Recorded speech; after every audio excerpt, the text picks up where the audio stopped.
no, there's not much to say about that, because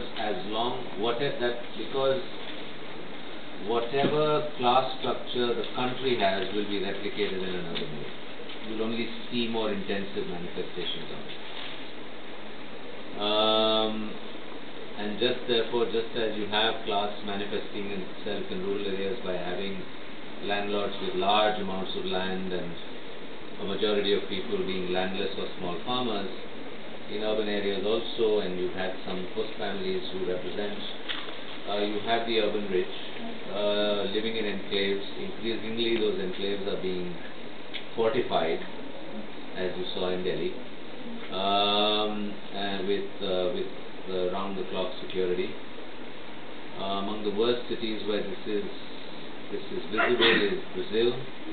If you were to go to Rio, for those of you who've gone there, you know that even the middle class settlements have got large electrified fences surrounding them, and you have to go through many barriers before you are allowed to enter into those gated communities.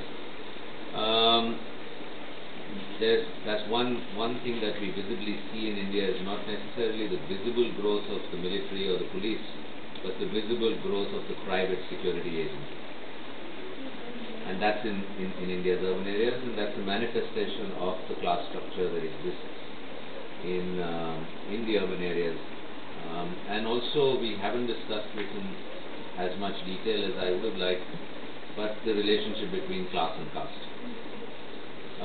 Some of the most important academic work and some of the most passionate political debates that took place in India in the 60s and 70s were between socialists, Marxists and liberals on the whole issue of caste and class and the relationship between caste and class. And many people have argued and demonstrated through empirical research how there is a link between the two. For instance, how landlord families and caste groups have a close affinity with those same caste groups being upper class groups in the cities when their families have moved to cities.